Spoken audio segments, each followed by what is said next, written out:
जय Hind and hello guys, स्वागत है आपका आपके अपने YouTube चैनल ज्ञानदेह होस्ट में। एंड इस वीडियो के अंदर आपको बताने वाला हूं रेलवे रिक्रूटमेंट बोर्ड यानी कि RRB section controller vacancy 2026 online form के बारे में कि कैसे आपको फॉर्म फिलअप करना है। इस वीडियो के अंदर आपको कंप्लीट जानकारी दी जाएगी जिससे कि आप इस फॉर्म को बिना किसी मिस्टेक के भर पाएंगे। तो चलिए शुरू करते हैं गाइस। अगर आपने अभी तक वीडियो को लाइक से न किया हो तो कर देना और चैनल को सब्सक्राइब करके बेल आइकन ऑन कर लेना। इसके बाद जो लिंक वीडियो को डिस्क्रिप्शन में दिया, जब आप ये ओपन करेंगे तो जानने को मिलेगा 119 पोस्ट इसमें निकाली गई है। एंड यहाँ पर एज लिमिट आपकी 20 से 33 साल के बीच रखी गई है। फीस इसमें SC ST ex serviceman female EBC के लिए 250 और जनरल OBC EWS के लिए 500 है। जहाँ पर जब आपका एग्जाम हो जाएगा, चाहे वो आप पास करें चाहे फेल करें, बाकी कैटेगरी कैंडिडेट जो कि जनरल OBC EWS है इनको पूरी की पूरी फीस रिफंड की जाएगी और जनरल OBC EWS को 400 रुपये रिफंड कर दिए जाएंगे। फॉर्म आप लोग 15 जुलाई से लेकर के 14 अगस्त 2026 तक भर सकते हैं। फिर आप देखेंगे कि कौन से जोन में किस कैटेगरी में कितनी वैकेंसी निकाली है। अप्लाई करने के लिए bachelor degree in any discipline या फिर उसके बराबर की योग्यता आपसे मांगी गई है। तो आपने पूरी जानकारी जान ली। अब अगर आप इसमें एलिजिबल अप्लाई करने के लिए और आपने अभी तक फॉर्म नहीं भरा तो इंपॉर्टेंट लिंक के सेक्शन से अप्लाई ऑनलाइन लिंक ओपन करेंगे। अब आपके सामने यहाँ पर ये वेबसाइट आ जाएगी जहाँ से आपको फॉर्म को भरना है। यहाँ पर आ जाने के बाद में मैं आपको बता दूँ कि अगर आपने इस वेबसाइट का इस्तेमाल करके पहले कोई भी फॉर्म भरा है रेलवे का जो कि इस वेबसाइट के माध्यम से भरा गया हो तो आपका अकाउंट बना हुआ है। आपने अकाउंट क्रिएट नहीं करेंगे, आप डायरेक्टली लॉगिन के ऊपर क्लिक करेंगे और दो माध्यम से लॉगिन कर सकते हैं। पहला है लॉगिन विद आधार। अगर आप इसको सिलेक्ट करते हैं तो आप यहाँ पर वो फ़ोन नंबर डालेंगे जो कि आपका आधार के साथ में लिंक है और जनरेट आधार OTP के ऊपर क्लिक करेंगे। आपके नंबर पर OTP आ जाएगा, वो आप यहाँ पर डाल करके यहाँ पर टिक करेंगे। आई एम नॉट रोबोट के पर क्लिक करेंगे एंड देन ये जो कैप्चा कोड आएगा इसको आप वेरीफाई कर लेना। जैसे कि इसमें मुझे बोला है कि जो भी इमेज में बाइसिकल है वो मुझको यहाँ पर क्लिक करना है, तो इस तरह से आप कर लेंगे एंड फिर उसको वेरीफाई कर देंगे। उसके बाद आप लॉगिन के ऊपर क्लिक करके लॉगिन हो जाएंगे। दूसरा माध्यम है अकाउंट क्रेडेंशियल का। अगर आप इसको सेलेक्ट करते तो आपको रजिस्टर्ड नंबर या ईमेल एड्रेस डालना है, अपना पासवर्ड डालना है जो आपने बनाया है और रजिस्ट्रेशन करते समय, और उसके बाद में यहाँ पर क्लिक करके लॉगिन कर लेंगे। पासवर्ड भूल गए तो फॉरगॉट पासवर्ड के ऊपर क्लिक करके रजिस्टर्ड नंबर या ईमेल एड्रेस डालेंगे। डेट ऑफ बर्थ सेलेक्ट करेंगे अपना, आई एम नॉट रोबोट के ऊपर क्लिक करके प्रोसीड करेंगे। देन आपको मैसेज के माध्यम से एक नया पासवर्ड सेंड किया जाएगा जिसका इस्तेमाल करके आप लॉगिन कर लेंगे। बट गाइस अगर आप फ्रेशर है, आपने इस वेबसाइट का इस्तेमाल करके कोई फॉर्म भरा ही नहीं, पहली बार कोई फॉर्म भरने वाले हैं, तो आपको यहाँ पर क्रिएट एन अकाउंट इसके ऊपर क्लिक करना है। और यहाँ पर आपको नोट में यही बोला जा रहा है कि गाइज आप अगर पहले से 2024, 2025 या 2026 के अंदर कोई भी आरआरबी का फॉर्म भर चुके हैं तो आपको नया अकाउंट नहीं क्रिएट करना है, आप उसी को लॉगिन कीजिए क्योंकि नया अकाउंट क्रिएट करने में काफ़ी इशू आएगा और वो हो भी नहीं पाएगा। तो आपको कहना कि हाँ ये चीज़ मुझे पता चल गई है और मैं बिल्कुल फ्रेशर हूँ और आप यहाँ से ओके कर दीजिए। अब आती है कंट्री ऑफ नेशनलिटी। तो सबसे पहले आपको यहाँ पर इसमें इंडिया सेलेक्ट कर लेना अगर आप इंडियन हैं। फिर आपको यहाँ पर आपका जो फुल नेम है वो एंटर करना है 10th के सर्टिफिकेट के अकॉर्डिंग। और गाइज इस फुल नेम को आपको यहाँ पर दोबारा डाल करके वेरीफाई भी कर देना है। फिर आपसे पूछेगी कि आपने 10वीं के बाद में आपका नाम बदला है, अगर हाँ तो यस, नहीं तो आप नो कर देंगे। फिर जो आपका डेट ऑफ बर्थ है वो आप यहाँ पर कैलेंडर के ऊपर क्लिक करके सिलेक्ट करेंगे। पहले आप यहाँ से आपका जो ईयर है वो सिलेक्ट कर लेंगे, फिर उसके बाद में आपको यहाँ पर जो आपका मंथ है वो सिलेक्ट करना है एंड देन यहाँ पर डे, तो आपका डेट ऑफ बर्थ आ जाएगा। फिर गाइज आपको डेट ऑफ बर्थ को यहाँ पर दोबारा से यहाँ पर डाल के वेरीफाई करना है। तो जो भी आपका डेट ऑफ बर्थ अभी आपने भरा वो आप यहाँ पर एंटर कर दें। इसके बाद आप आपका जेंडर सेलेक्ट कर लेंगे, मेल या फीमेल। जेंडर को दोबारा सेलेक्ट करके वेरीफाई कर देंगे। सेम वे में आप यहाँ पर आपका जो फादर नेम है वो एंटर करेंगे। ये भी आपको 10th के सर्टिफिकेट के अकॉर्डिंग फिल करना है। तो फादर नेम को आपको यहाँ पर दोबारा डाल करके वेरीफाई कर देना है।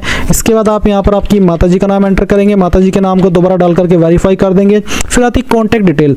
यहाँ पर आप आपकी ईमेल एड्रेस डालेंगे जो कि आप रजिस्टर करना चाहते हैं और फिर जनरेट ईमेल OTP के ऊपर क्लिक करेंगे। आपकी इस ईमेल के ऊपर एक OTP सेंड किया जाएगा जो कि आप यहाँ पर डाल करके वेरीफाई कर देंगे। सेम वे में आप आपका मोबाइल नंबर डालेंगे और जनरेट मोबाइल OTP इसके ऊपर क्लिक करके इसको भी वेरीफाई कर देंगे। अब आपके पास 3 ऑप्शन नीचे यहाँ पर है। एक है वेरिफिकेशन थ्रू डिजिलॉकर और दूसरा है वेरिफिकेशन थ्रू आधार कार्ड या फिर I do not have Aadhaar card. तो अगर आप डिजिलॉकर के माध्यम से वेरिफिकेशन करना चाहते हैं तो आपको वेरिफिकेशन थ्रू डिजिलॉकर इसके ऊपर क्लिक करना होगा। आपको डिजिलॉकर की वेबसाइट के ऊपर ट्रांसफर किया जाएगा। अगर आपका डिजिलॉकर की वेबसाइट के ऊपर पहले से अकाउंट बना हुआ है तो आप डायरेक्टली लॉगिन करके अपनी परमिशंस अलाउ कर देंगे और जो आपकी डिटेल्स हैं जो भी आपने वहां पर डिजिलॉकर के ऊपर डॉक्यूमेंट्स अपलोड किए वो यहाँ पर सभी फैच कर ले जाएंगे। और अगर आप आधार कार्ड के थ्रू इसमें वेरिफिकेशन कराना चाहते तो आप इसके ऊपर क्लिक करेंगे, देन आपको आधार की वेबसाइट के ऊपर ट्रांसफर किया जाएगा। वो कैसे आप देख लीजिए, नीचे यहाँ पर आपसे आपका आधार नंबर मांगा है। जैसे आप आपका आधार नंबर डालेंगे, जनरेट आधार OTP के ऊपर क्लिक करेंगे तो गाइज यहाँ पर एक OTP आपको सेंड किया जाएगा। वो OTP डालेंगे और वेरीफाई के ऊपर क्लिक करके उसको वेरीफाई कर देंगे। इसके बाद आप यहाँ पर टिक करेंगे, फिर आप एक पासवर्ड क्रिएट करेंगे।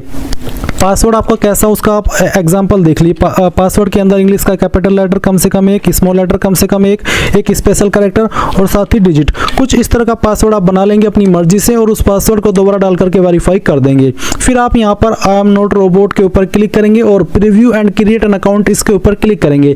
इसके ऊपर क्लिक करने के बाद जो भी जानकारी आपने शुरू से लेकर अभी तक भरी है वो सभी आपके सामने आएगी। अच्छे से जानकारी एक एक करके चेक कर लेना, क्योंकि ये वो सब जानकारी है जो कि करेक्शन के टाइम भी आप एडिट नहीं कर पाएंगे, इसलिए सभी जानकारी अच्छे से चेक करने, टाइम लगा करके एक एक स्पेलिंग, ताकि आपको पूरी तरीके से श्योरिटी हो जाए कि यहाँ सभी इन्फॉर्मेशन सही है। और जब आपकी इन्फॉर्मेशन बिल्कुल करेक्ट हो तब आप यहाँ पर इसको सबमिट कर देना। जैसे ही आप ये प्रोसेस कंप्लीट कर लेंगे आपका अकाउंट क्रिएट हो जाएगा।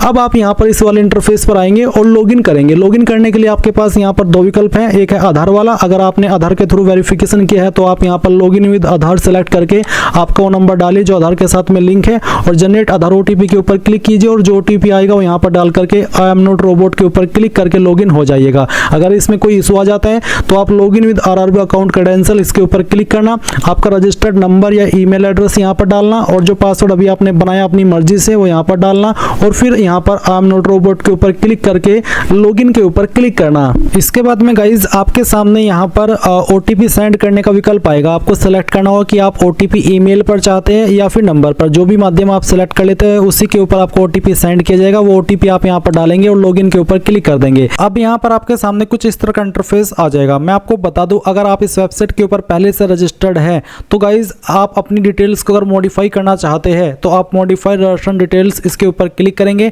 एंड देन यहाँ पर क्या क्या इन्फॉर्मेशन आप एडिट कर सकते हैं उसके बारे में बोला गया, तो आप यहाँ से ओके करेंगे और आपको जो भी इन्फॉर्मेशन एडिट करनी है जैसे कि पर्सनल इन्फॉर्मेशन, जिसमें कि आप यहाँ पर जिस डिटेल को भी एडिट करना है वो पेंसिल के आइकन के ऊपर क्लिक करके उसको एडिट कर लीजिएगा, या फिर कॉन्टैक्ट इन्फॉर्मेशन, यानी कि ये चीज़ आपको पहले ही कर लेनी है और ये उन्हीं के लिए है जो कि पहले से रजिस्टर्ड है, जिन्होंने 2024, 2025 या 2026 के अंदर कोई फॉर्म भरा हो। बट अगर आपकी इन्फॉर्मेशन बिल्कुल सही है, कोई मॉडिफिकेशन आपको नहीं करना, तो अब आप यहाँ पर ऑनलाइन एप्लीकेशन इसके ऊपर क्लिक करेंगे। अब गाइज यहाँ पर आपको इसमें आपका जो जोन है वो सेलेक्ट कर लेना है, जिस भी जोन के लिए आपको अप्लाई करना है। तो चलिए यहाँ पर आप एक जोन सेलेक्ट कर लीजिए अपनी मर्जी से और फिर यहाँ पर टिक कीजिए और उसके बाद नेक्स्ट के ऊपर क्लिक कर दीजिए। नेक्स्ट के ऊपर क्लिक करने के बाद यहाँ पर गाइज जो इन्फॉर्मेशन आपने अभी OTR करते समय या फिर कह लीजिए रजिस्ट्रेशन करते समय भरी वो आपको यहाँ पर देखने को मिल जाएगी। इसके बाद गाइज आप यहाँ पर नीचे की तरफ आएंगे और देखेंगे मैरिटल स्टेटस। तो आपका मैरिटल स्टेटस क्या है, मैरिड हो या अनमैरिड हो, वो आपको यहाँ पर सेलेक्ट कर लेना है। फिर रिलीजन आपका क्या है वो भी आपको यहाँ पर सेलेक्ट कर लेना है।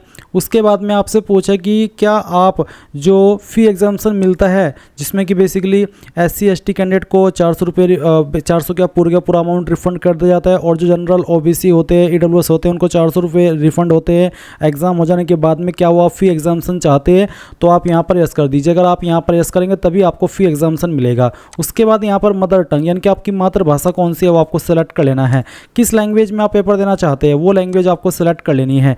Permanent visible mark of identification first, आपकी बॉडी के ऊपर ऐसा परमानेंट मार्क जिससे आपकी बॉडी की पहचान होती है, तो जहाँ पर भी है वो निशान आप यहाँ पर उस निशान के बारे में लिख देंगे इस तरह से।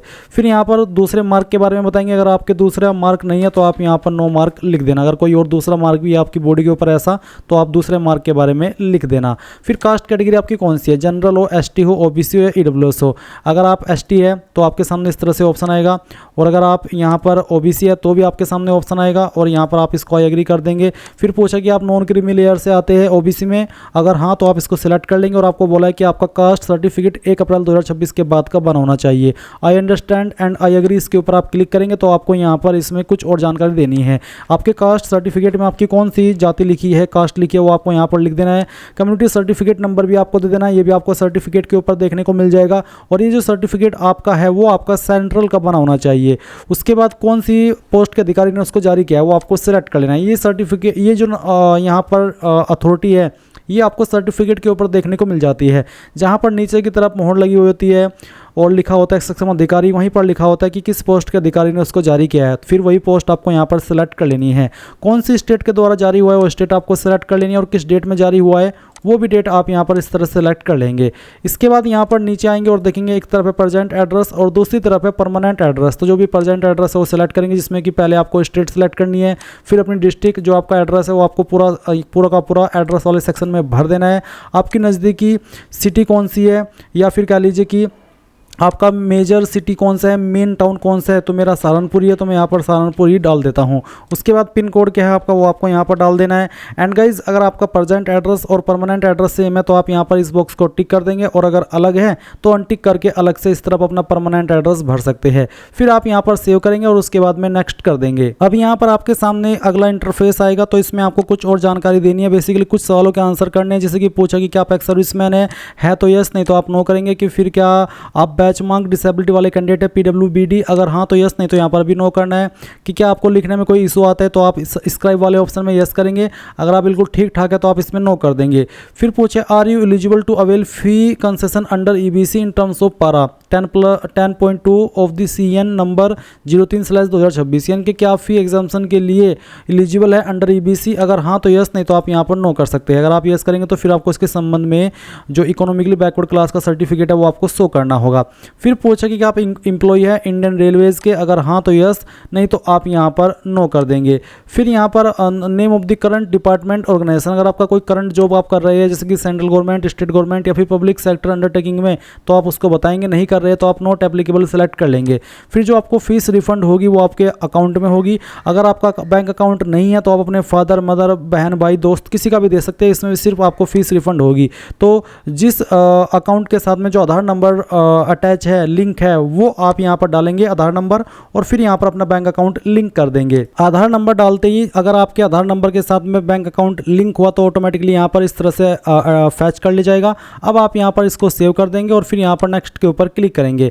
नाउ गाइस आपको क्वालिफिकेशन की जानकारी देनी है। मेरी पहले से 10वीं की इन्फॉर्मेशन तो भरी हुई है, तो मैं इसी को एडिट करके आपको दिखाता हूँ। तो बेसिकली आप मैट्रिकुलेशन सेलेक्ट करेंगे, फिर अब 10वीं आपने कौन सी स्टेट से किया वो स्टेट सेलेक्ट कर लेंगे, अपनी डिस्ट्रिक्ट सेलेक्ट करेंगे जहाँ से आपने पास की है, किस बोर्ड से किया उस बोर्ड का नाम यहाँ पर डाल देंगे। उसके बाद में डेट ऑफ पासिंग क्या थी वो आपको सेलेक्ट कर लेना और अपना 10वीं का रोल नंबर डालना है। उसके बाद में जो 10वीं का सर्टिफिकेट नंबर है वो भी यहाँ पर आपको डाल देना और उसको ऐड कर देना है। उसके बाद आप सेकंड क्वालिफिकेशन सेलेक्ट करेंगे, तो मैं यहाँ पर बैचलर डिग्री सेलेक्ट कर लेता हूँ। इसमें बैचलर डिग्री सेलेक्ट कर लेना है सब्जेक्ट डिसिप्लिन में। उसके बाद में name of the course as existing on certificate, यानी कि जो ग्रेजुएशन डिग्री है, बैचलर डिग्री है, उसमें आपके पास कौन सी है, जो भी है वो आप यहाँ पर लिख देना। और उसके बाद में आपको बताना है कि ये क्वालिफिकेशन आपने कहाँ से पास की है, और उसके बाद आपको डिस्ट्रिक्ट बतानी है जिस भी डिस्ट्रिक्ट से आपने पास की है। फिर आपने कौन सी यूनिवर्सिटी या फिर कौन से कॉलेज से इसको पास किया है वो आपको यहाँ पर डाल देना है। किस डेट में आपने इसको पास कर लिया था वो भी आपको यहाँ पर इस तरह से बताना है। और फिर यहाँ पर गाइस परसेंटेज कितनी थी वो आपको यहाँ पर डाल देनी है। एंड देन ऐड के ऊपर क्लिक करके इसको आपको ऐड कर देना है। आपको बोला है name of the course as existing on certificate must be at least 3 character long, तो मैंने यहाँ पर शॉर्ट में लिखा है। चलिए मैं यहाँ पर इसमें डॉट लगा देता हूँ, डॉट हम यहाँ पर नहीं लगा पा रहे, तो जैसे कि यहाँ पर मैंने शॉर्ट फॉर्म में बी लिखा है बट यहाँ पर नहीं लिखा जा रहा है, तो ऐसे में आपको यहाँ पर जो आपका लॉन्ग नेम है वो आपको लिखना है। तो आप यहाँ पर क्या करेंगे, चलिए हम यहाँ पर इसको पूरे नाम के साथ में लिख देते हैं, और ये लिखने के बाद में आपका जो डिटेल्स है वो इस तरह से आ जाएगा और उसमें कोई एरर भी नहीं आएगा। अब यहाँ पर मैं इसको दोबारा से ऐड करता हूँ, देख लीजिए ऐड हो चुके, कोई एरर नहीं आया। अब आप नेक्स्ट के ऊपर क्लिक करेंगे और यहाँ पर आपको फ़ोटो सिग्नेचर अपलोड करना है। किस तरह का फ़ोटो रिजेक्ट होगा उसके बारे में आप देख लीजिए। एंड गाइज यहाँ पर आप नीचे आएंगे तो आप अपना फ़ोटो चाहे तो मोबाइल से भी कैप्चर कर सकते हैं, तो आप capture live image from mobile इसके ऊपर क्लिक करके मोबाइल से कैप्चर कर सकते हैं।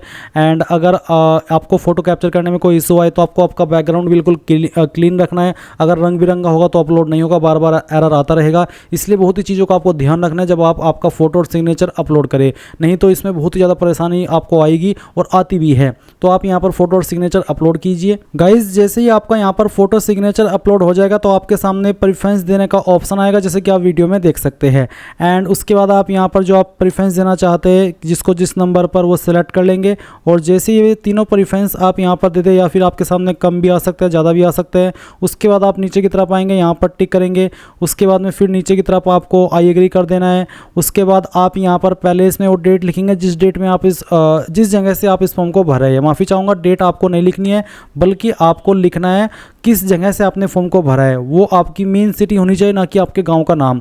और उसके बाद आप सेव करेंगे और उसके बाद फिर आपको प्रीव्यू एप्लीकेशन के ऊपर क्लिक करके जो भी जानकारी आपने भरी है उन सभी को चेक कर लेना है। ये आपके पास लास्ट ऑप्शन है सभी जानकारी को चेक करने का, क्योंकि इसके बाद में आपको कोई भी जानकारी एडिट करने का मौका नहीं मिलेगा, फिर तभी मिलेगा जब आपके फॉर्म करेक्शन होंगे। एंड यहाँ पर आप टिक करेंगे और उसके बाद में आप सबमिट इसके ऊपर क्लिक कर देंगे। जैसे आप सबमिट करेंगे तो आपके सामने पेमेंट का ऑप्शन आएगा। आप अपनी एप्लीकेशन फीस जिस माध्यम से जमा करना चाहे कर सकते, चाहे वो ऑनलाइन में डेबिट कार्ड हो, नेट बैंकिंग हो, SBI कार्ड हो, या फिर अदर बैंक का कार्ड या UPI। तो बेसिकली कहने का यही मतलब है कि जिस माध्यम से फीस जमा करना चाहे कर दीजिए। जैसे फीस जमा हो जाएगी तो आपका फॉर्म फाइनल सबमिट माना जाएगा। एंड अगर आपको इस स्टेज पर आकर के जैसे आपने फाइनल सबमिट किया और पेमेंट नहीं किया और आपको लगे कि यार मैंने कोई गलती कर दी है, तो आप पेमेंट कर दीजिए। बाद में जब करेक्शन का टाइम मिलेगा उस वक्त आप करेक्ट कर लेना। बिना पेमेंट किए आप करेक्शन भी नहीं कर पाएंगे। सो गाइज, ये थी आपकी RRB सेक्शन कंट्रोलर वैकेंसी 2026 के बारे में पूरी जानकारी। Thanks for watching. जय हिंद।